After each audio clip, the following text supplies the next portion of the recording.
The first thing to say about languages changes is inevitable. Language is a living thing, constantly expanding, evolving, adapting to the human who's used to. We see the language changes all the areas languages, syntaxes, phonology, orthography, and semantics. For now, let's just focus on semantics. One particular area semantics change which always grab people's attention is slang. We always recognize slang. We all use slang, and we use it for all reasons. It gives you our language and special feels and to say something about us. I'm going to talking about what slang is, who it uses, and where it's come from, and how it's received.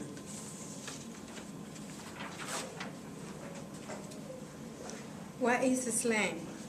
Here is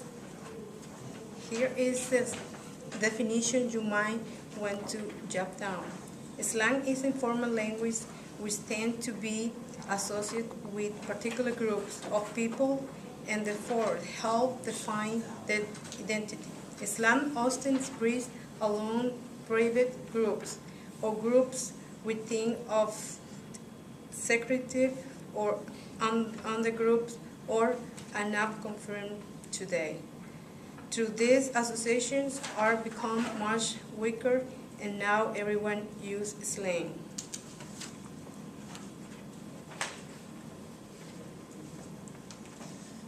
So let me home in on this idea of identity as it leads us into the question of why people use slang.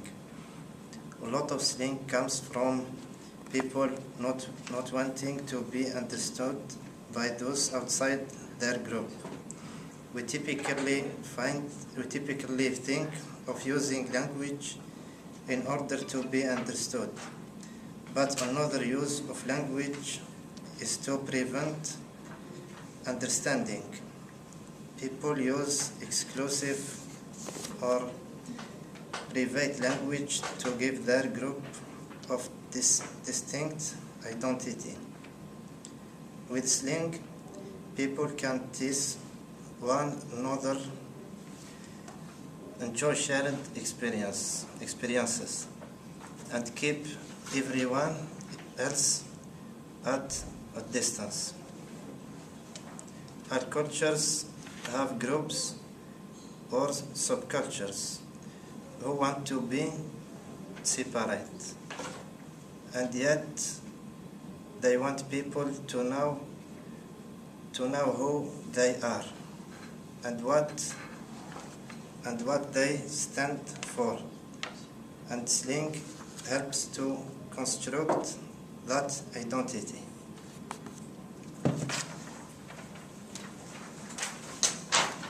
We can say then that slang reflects the experience, beliefs, and values of its speakers. By using the slang associated with a particular social group, you are stacking a claim to membership of that group.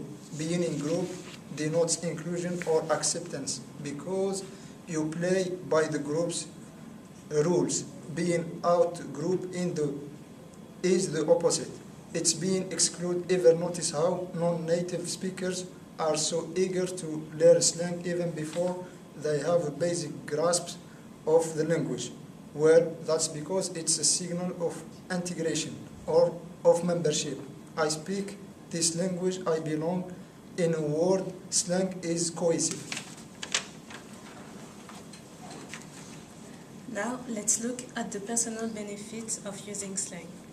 First, when you use slang well, you show that you're in tune with the time, that you know what is culturally in fashion and you're part of it. Using slang makes you desirable. The second benefit of using slang is that you demonstrate your mastery of the situation. You become an expert. This is because slang is only used in certain settings, and knowing how and when to use it or when not to use it gives you a kind of status. A third benefit of using slang is that allows you a shared social and emotional experience. So in the first relationship, for example, if you say to your friend, my new sound system is really safe, you are saying more than use it is very good. You use an slang equates sharing an emotional experience. And four benefits of the using slang is for fun. It's often humorous and very creative, like a poetry. The semantics S.I. Hayakawa actually describes slang that is a poetry of everyday life. In other words, slang is also fun and playing or entertaining.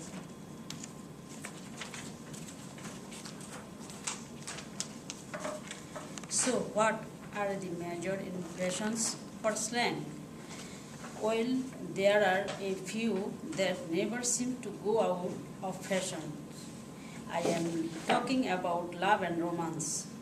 It's also used for emotional expressions of like and dislike, and you can probably think of dozens of them. This particular slang term seems to have a pretty short life. They are being replaced by neighbor word of fresh all the time. And like I said, if you want to any cool, you've got to keep up with the changes.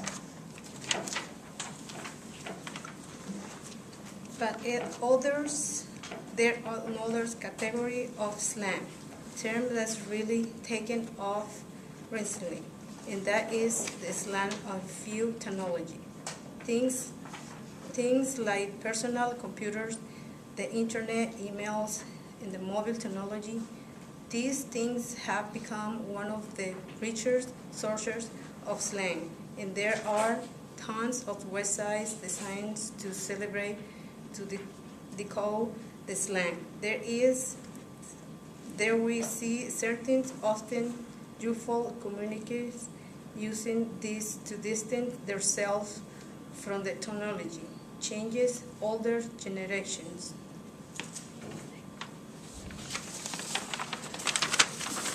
So we see what slang is, who use it and why, and what inspiring is. But what about the present day attitudes toward it? Well, slang may be widespread and no longer tattooed in the way it once was. But that doesn't mean everybody like it. Some see it as decadent and insist on associating it with groups they see as undesirable or uneducated. They see themselves as guardians of the language and view any kind of change as change for the worse. In my opinion, this is absurd. I personally think slang is a sign of life, vibrancy, and beauty in language. As I said at the outset, language is a living thing and will always change. Yet it seems like people are programmed to view any language change negatively.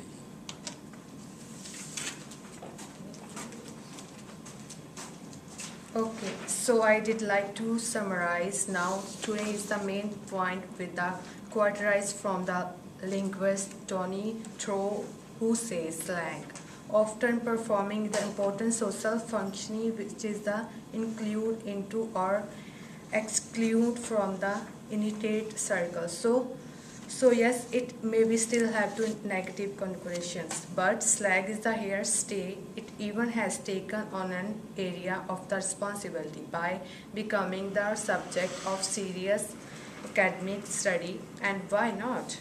As I have tried to show, it is the factual, social and linguistic pyramid.